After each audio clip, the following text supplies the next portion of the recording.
Hey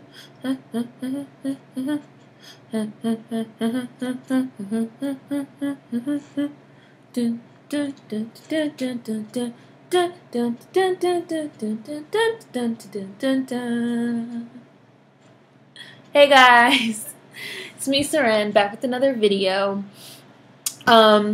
This video is going to be my follow-up to the video that my last video that I made on Black Academia, my Black Academia rant. I told you guys I was going to be making a follow-up on some of my conversations I was having in the comment section, so this is that. I knew a lot of people were going to be up in arms about that video because of some of the things that I said about Black Academia. I know a lot of people probably weren't going to agree with me, but that's just how I feel about it. But it was a rant. It was kind of just me talking off the cuff. So I wanted to make this kind of a more in-depth video about my feelings about Black people and academia, which initially was, of course, a reader request. So props to you for requesting it, Amos. Hopefully I have that right. Okay. How I feel about Black people and education, and especially higher education. I feel like education is not a magic bean. I want to make that really, really clear from the jump. I feel like you have a lot of people, and this is not just Black people, but I see this a lot with Black people. You have a lot of people that are kind of operating under the assumption that they're going to go to school. You know, you go to school, you get good grades, you get a job, and you make lots of money, right? The way that it worked maybe 10, 15, 20, 30 years ago. You have people that feel like that's the way the system still works. And right now in 2015, that's just not what's happening. That's not what's happening in the best of circumstances. You know, the majority of the jobs that people are getting nowadays, they're not even getting just through going out and job searching. They're getting them through connects, through friends, through, you know, family members, through hookups, through connects. Having a strong social network and just being able to network in general is really more important right now than a lot of other things. You know, this whole concept of you go to school, you get a good job, you make lots of money, you know, you buy a house, you settle down, you have a couple of kids. This is an outdated concept. And the American education system, as it stands right now, is an outdated concept. It's a broken system, right? It's extremely broken. It's extremely problematic for everyone, you know. And as I said in my last video, I personally feel like we're dealing with an outdated educational system that's on its way out, period. But you have a lot of people that still kind of, like I said, they kind of think that education is like this magic bean. You hear this rhetoric repeated over and over again in Black communities where they say like, oh, you know, we have to remember that, you know, the key is education, you know. So like education is like a bean that you get, you know, from the man. You trade the cow for the bean and you plant it and the beanstalk grows and you climb up to the top and you're in the magical world of good jobs and money and everything's great. And that's just not reality. That's not how it works, you know. We're already dealing with an outdated system, with a broken system, with a strictly for-profit educational system, as I said in my last video. 9 times out of 10, you know, you're paying for that piece of paper. You're not necessarily actually paying for knowledge or for an education. And all of the issues that, you know, pre-exist, you know, all the issues that are already there with the existing educational system are only compounded when you are Black. They are magnified when you're Black, right? So you're dealing with the already pre-existing issues of dealing with an outdated, broken system, you know, in a completely different society with the internet and, you know, all this type of capitalist free market bullshit. And now you have to add into that Blackness. You have to add into that the fact that, as I said in my last video, the majorities of these systems and these institutions are created without Black people in mind. So you have Black people that are trying to fit themselves and mold themselves into a system that is not accommodating. From day one, from the moment you step into a classroom, right? Elementary school, grade school, secondary school, primary school, all the way up to college. From the moment you step into a school system in this country, in the United States, I can't really speak for anywhere else, but speaking for here, you're being indoctrinated by a Eurocentric white supremacist curriculum that instills a belief in you, be you a child or an adult, that white people are better than everyone else. That is from day one. That is from the minute you step into the classroom and all you learn about is European history, all you learn about is Christopher Columbus, all you learn about are the founding fathers, all you learn about are these white people, great white people that have done great things and created this country. You know, you learn that white people did everything and the rest of us don't even exist, right? Be it, again, black people, be it Chinese people, because Chinese Americans have done a lot for this fucking country. As I've said in other videos, when I was in grade school, I did a project on the fucking Transatlantic Railroad, and I would say Transcontinental Railroad, and man, the Chinese Americans did a lot, and you don't learn shit about it unless you go out of your way to learn it. With the pre-existing curriculum, we are already indoctrinated with ideals of white supremacy from the minute we go to school. So we're already dealing with that, right? So you're essentially trying to operate within a system that by nature is against you and is by nature telling you that you ain't shit, right? That you ain't shit. So you have a lot of people that already feel a disconnect from the curriculum. They feel a disconnect from the school systems. It's been proven that this accounts for a lot of the high dropout rates. You have people that just don't give a fuck about going to school because they're not learning shit. They feel like shit every time they go there. Excuse me, anyway. You're just trying to operate within a system that by nature is against you. And then you have this certain sect of people, a lot of black people, that feel like somehow getting through this system, you know, getting past this white supremacist curriculum and getting through this broken educational system and jumping through these hoops and getting these white degrees so they can get these white jobs, so they can move into these white neighborhoods, so they can be fully enmeshed in this white culture and this white supremacist culture, somehow makes them better than the rest of us. Somehow makes them a good Negro, a respectable Negro. It protects them from racism. You know, look at coon-ass Anthony Mackie telling his nephew, you know, don't get dreads because dreads mean this, they mean that. Instead of saying, you know, hey, get dreads and be a good person to maybe change people's minds, he basically tells him, you know, buy into the stereotypes and be a good little Negro. You have these people that think that getting through this system somehow means that they're going to be protected from racism, and that's just simply not true. That's respectability politics, and y'all already know how I feel about that bullshit. This is one of my main issues with black people, and academia is this black elitism, is this talented 10th fucking ideology, because you are still just a nigger to these people. You're a nigger with a piece of paper.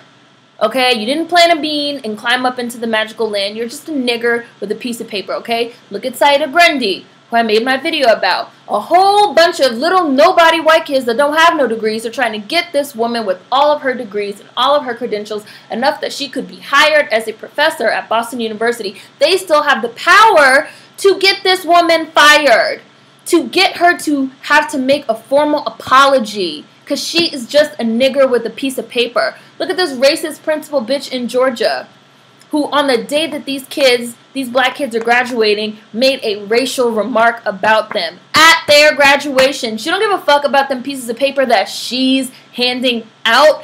Education is not a magical pill. You're going to hear me repeat this a lot in this video. It's not a magic pill. It's not a magic bean. It's not something that's going to somehow save you from racism, especially when at every level of the academic system, from the Eurocentric curriculum to the very practices and inner workings of the school, to the racist-ass administrators, teachers, principals, to the extracurricular activities and fraternities like SAE Oklahoma, when literally everything in the system is designed to work against you as a black person and as a minority, and to uphold and continue the cycle of white supremacy. So I'm very, very wary. I'm extremely, extremely cautious about the way that I navigate academic systems, and I advise people to do the same. And I had this conversation on Tumblr. I'm going to go ahead and pull it up so you can tell you guys about it. I probably should have already had it pulled up, but you know, I fucking suck, so I didn't do it. I had this conversation with someone on Tumblr, which really kind of gets into the meat and potatoes of what I think about that. So they said, you know, I get it. I understand that we live in a society that's racist, but I know that even though I have my bills and my student loans, I had an educational experience. You know, I have family members who didn't get that privilege and they aren't in a great place. So in my experience, I wouldn't feel comfortable saying academia is a waste of time or that black people at anything besides an HBCU is problematic. I don't think that academia is a waste of time per se, but I personally feel like academia, again, it gives people this false sense of security that you're going to get this piece of paper, you're going to be able to get this job, you're going to be able to make this money, you're going to plant the bean, you're going to climb the beanstalk, and everything's going to be great. And that's not how it works. It gives people this false insecurity that you're going to have this piece of paper, you're going to have these letters behind your name, and when you get pulled over by the cops, they're not going to fucking shoot you, and that's not how it works. You get this false sense of security that, you know, now that you have this piece of paper, now white people are going to have to recognize that you are a fucking human being and respect you and treat you like a human, and that's not how it works. Black people look at education and they get this false sense of security, and I feel like that is very, very dangerous. It's extremely dangerous for us to continue to keep thinking that way and feeling that way in 2015. So, I replied to him, I didn't go to an HBCU because I didn't. I grew up in D.C., I went to school in New York, and then I lived in New York post-college, but I did not go to an HBCU. I didn't go to an HBCU, so I don't think that black people going to predominantly white institutions is automatically problematic. But I find it interesting the number of black folks that think that education, and especially education at white schools or Ivy League schools, is some kind of magical pill that will solve all their problems. Educational institutions still operate within the realm of white supremacy, and we have to navigate that very, very carefully. Oh, and then I said I think I'm going to make a second video where I go more in depth on my thoughts, which is what I'm doing now. But like I said, educational institutions still operate within the realm of white supremacy on every level. So like I said, you have the curriculum, right? You have the curriculum, which 9 times out of 10 is a Eurocentric curriculum, which is instilling this belief in you that you ain't shit, which is indoctrinating you with these white supremacist ideals. From the time that you're a little fucking kid in elementary school all the way up to college, where, you know, to even learn about world history and other cultures is an elective. But you damn sure gotta learn this white history before you can fucking get out of these school systems, don't you? You know? From when you're in high school and you apply to college and you have a lesser chance of getting in due to your ethnic name, which is a statistical fact. You guys know I'm going to have links for you. But people, black people and minorities, and not just black people, Muslims as well, and Hispanics, you know, lots of minorities, anyone that does not have an Anglo-Saxon, you know, normal, aka white name like fucking John Smith, you have a lesser chance of getting in due to your ethnic name. Now again, I'm not trying to say that, you know, white people or black people or any type of people are in admissions offices, you know, rubbing their hands together like evil geniuses, like I always fucking say. I'm not saying that, but people have an unconscious bias. We have a subconscious bias. We all have it. We literally all have it because we all grew up in this racist, white supremacist, capitalist, sexist society. I swear I should put that shit on a t-shirt. So it's almost like we have in our brain, buried deep in our brain, this bias where a switch gets flipped. You hear a certain type of name, you know, a certain type of ethnic name, and a switch gets flipped in your brain. You hear John Smith and you think a certain thing. You hear fucking, you know, Khalil Johnson and you think a certain thing, right? You hear fucking Jose Feliz and maybe you automatically put the application to the side. You throw it in the trash. And I can tell you this is 100% true. When I was in college, I did a work-study program for, what, 3 years? I think I did it my last 3 years. I think just my freshman year I didn't do it, where I worked in the admissions office. And I can tell you that this is true, that they separate shit into piles, they separate it into folders, and then they go through it a little bit at a time, and white people have a higher chance of getting in, especially white people that have, you know, normal, aka Anglo-Saxon names. So from the minute you even apply, you have a lesser chance of getting in due to your ethnic name. You know, by the grace of God or whoever you believe in, you get into the school. Now you have a lesser chance of being able to even pay for the school due to the wealth gaps and disparities in this country, right? Your average white family has a median income of $100,000. Your average black family has a median income of $11,000. That is a huge wealth gap. That is a huge disparity, right? Huge. A lot of universities and colleges are also in hot water right now for predatory lending practices.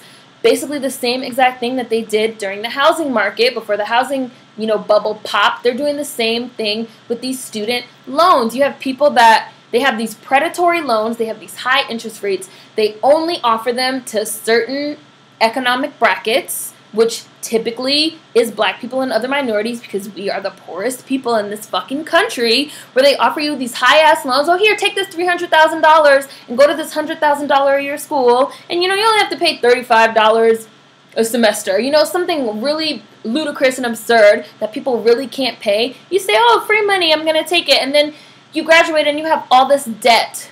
Or you get into the school and you still have to give a certain amount of payment up front that's not covered by your loan, and you can't pay that. Or you get into the school and the school has all these requirements that you can't pay for: books, computers, other type of materials. I went to an art school, so if you were in an art program, you had to have all these different types of materials to be in the program. It's harder for us to even pay for this kind of stuff because of the wealth disparity. We're fucking broke. And all that is generational wealth, redlining, land, zoning, district, owning property, being able to get jobs, being able to get loans, being able to open businesses. All of the economic disparities are echoes from slavery, from segregation. White people are going to say that it's not. It is. It is. You guys are living in denial. It motherfucking is, okay? There's no way that you can fucking have a 400-year head start on everybody else and then say we're all equal. You're delusional. You people are fucking crazy. But let's just say that you have a nice, normal name. Your name is John Washington. So, they let you slip through the cracks.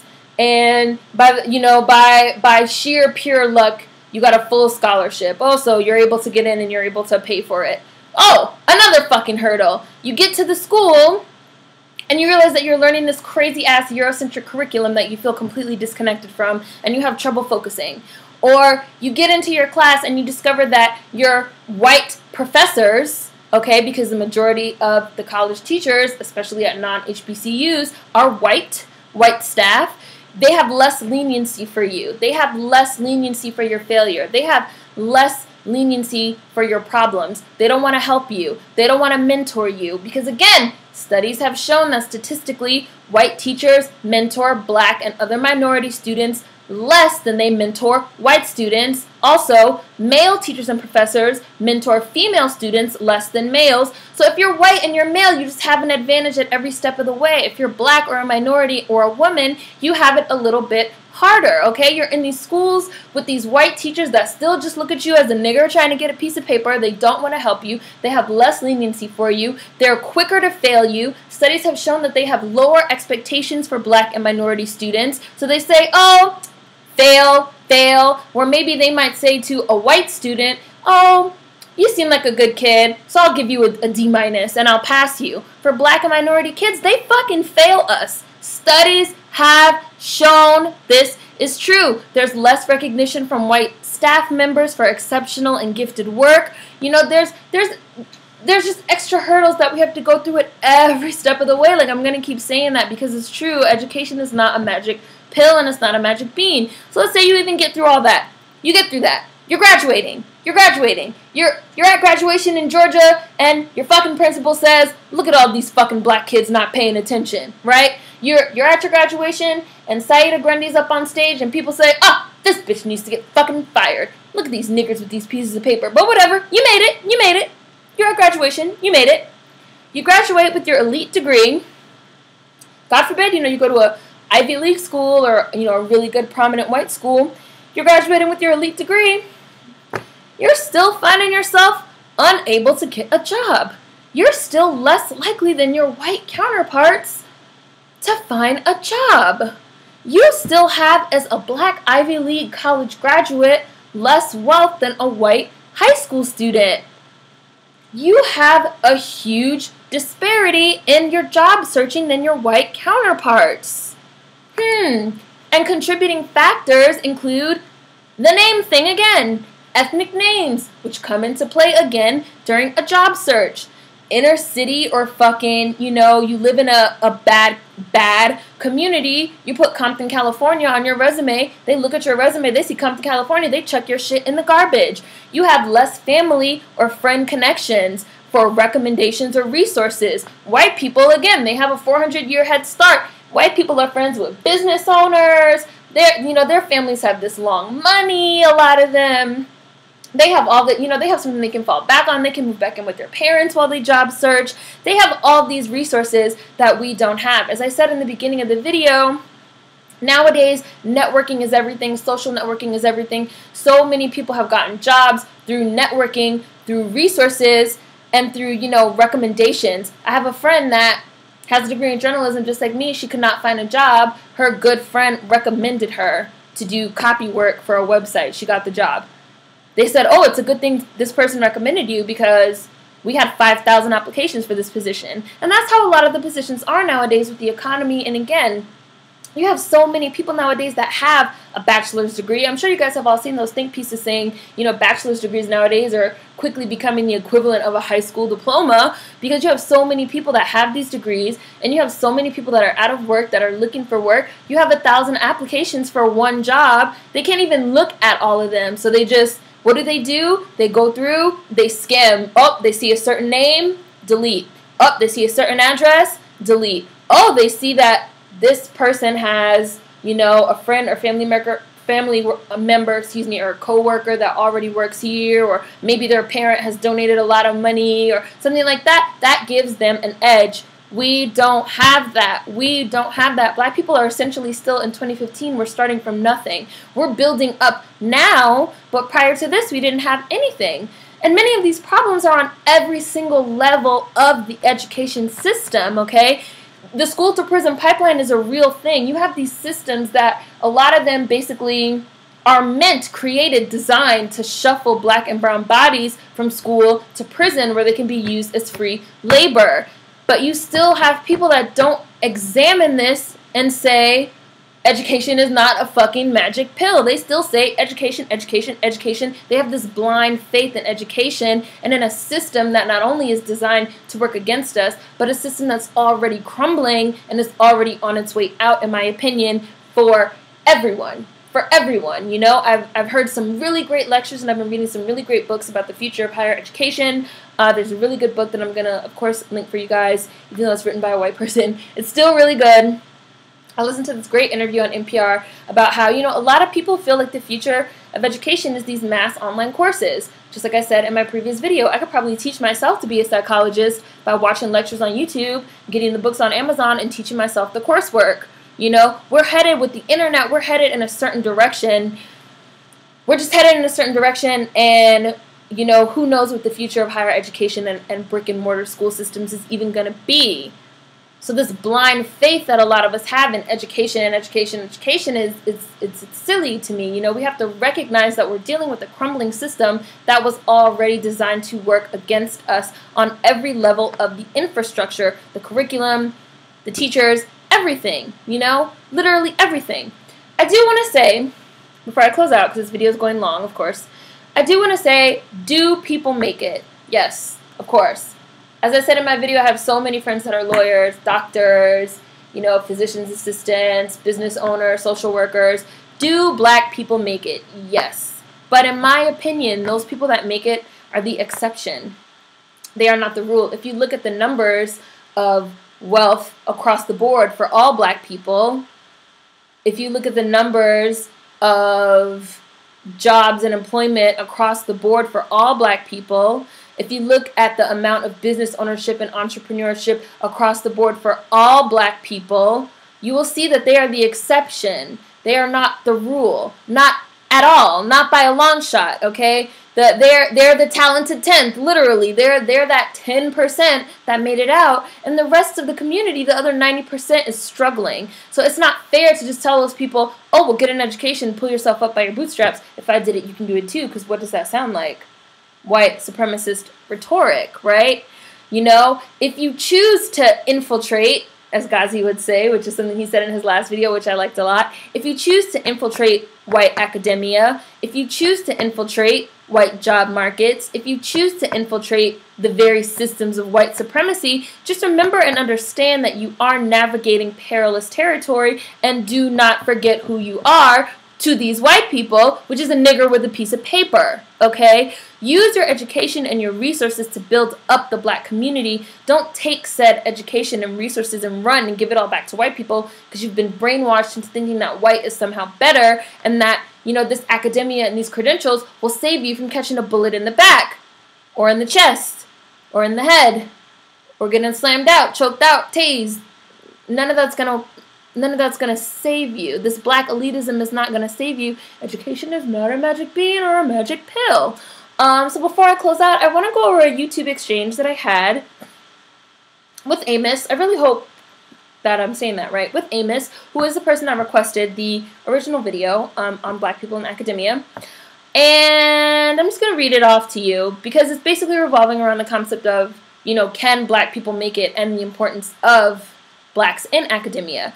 I said, you know, different people can most certainly fight different battles, and if breaking down barriers and changing the system from the inside, aka infiltrating, is what people choose to do, I say go for it. You know, I just want people to be cautious about investing so much time and energy into a white supremacist system when minority, especially black communities, schools, systems, etc. are suffering. It is not your responsibility to redefine white academia, which is just really how I feel. I do feel that mass online courses are the future, and I think that people tend to think that white supremacy is something insular, when really white supremacy is something that is pervasive and all-consuming, which I'm going to make a video about white supremacy and how white supremacy is acceptable in our society and how it's the cornerstone of our society. That'll probably be the next video that I make, because you have people that think that they can somehow escape white supremacy. You can't escape white supremacy as long as you're operating within white supremacist systems. And that's all of us. That's me too. Like, that's everybody. You know, you get up and you go, you work a job, you go to school, you do this, you do that. You're operating within white supremacist systems, period. Like, there's no escaping it. You know, I'm trying to escape it. Like I say, you know, I'm trying to withdraw as much as I can, but you know, right now, you just have to be wary and understand that you're navigating within white supremacist systems that are designed to keep you impoverished, to keep you jobless, to keep you down, you know? And Amos gave me a great reply about a movement, the Mexico movement, which is, oh, well, I'll go back. It's important to have what you're saying, aka withdrawing, and recognizing that you're operating within systems of white supremacy. It's important to have what you're saying as a mentality that drives your actions. I just have a hard time imagining what creating our own academic institutions will look like. Because I said, you know, I would love to see more black people work on creating our own institutions. I'm like, the resources are already there, just get in there and make them work for you and yours. The Mexican Movement, which is an indigenous rights educational organization, completely divorced itself from the school system. They offer free YouTube courses, but they only have like 6K subs tops. Like, academia just seems like a different category. What if part of the way we change it ends up being halfway, like you go to school, you get a degree, and use your knowledge to empower your own community? Which I said, you know, I completely agree. I was like, that is the ideal. The ideal is for people, because completely disengaging, I understand that that's really difficult and is also extremely radical, and not everybody can do that, of course. You know, the ideal would be for people to go to school, get a degree, and use their knowledge to empower their community, not to rely on this black elitism and running back and giving everything to white people and this, that, and the third. You know, I know that completely removing yourself from the system is hard and radical. So I can definitely see people kind of, you know, walking a middle path. I have a good friend right now that went to a white institution, you know, got a master's degree, and now he's a high school teacher. He teaches at a majority black inner city high school, and he's working on changing the curriculum to make it less Eurocentric. He is an infiltrator in a system of white supremacy. I get that. I wish everyone would do that. I would love to see people do that. If you're not going to completely withdraw and create your own institutions, if you choose to operate and navigate within white supremacist institutions, change them, fight back. Don't just think that these institutions are going to give you shit, because they're not going to give you shit. They're not trying to give you jobs. They're not trying to give you shit. They're not trying to give you nothing. And I just want people to remember that for the most part, the people that succeed out of these systems are the exception. They're an anomaly. The majority of us are drowning. And you can't just say, well, I'm good, so fuck the rest of them niggas over there. Like, I'm good, I'm gonna take my shit, I'm gonna move to the white neighborhood, and I'm gonna do me, right? Like, I feel like I'm just trying to brainstorm. We have a system that's failing. It's failing more people than it's working for, and yet you have people that are so attached to it. They're so attached to this broken system and this concept of education, education, education, that instead of examining different ideas about, you know, what we can do, they just keep pushing the same rhetoric. And I just feel like maybe we should brainstorm and come up with, you know, some more things. Maybe we homeschool our kids a little bit more until they get to a certain level where they already have concrete ideas about black empowerment in their minds. So we're not sending them into these white supremacist, you know, institutions of higher learning already indoctrinated with white supremacy and feeling like this black elitism is somehow going to save them, right? So they can take their resources, come back to the community and do good, right? Just thoughts, brainstorming, you know, I feel like we can explore really a whole bunch of different avenues within education and within the different systems to empower our people, because education is not a magical pill. It's not a bean. You're not going to grow a beanstalk and climb up into the land of milk and honey where they're giving out jobs to niggas, right? Saida Grundy, this bitch in fucking Georgia, you just a nigger with a piece of paper. So, you know, if something's broke, we got to fix it, right? Links, of course, I encourage you guys to check all those links out. I do have a video on white supremacy in our society coming. Hopefully you guys enjoyed this video. Food for thought as always. I know it's a little long. I see it's 31 minutes. So sorry. See you guys next time. Peace.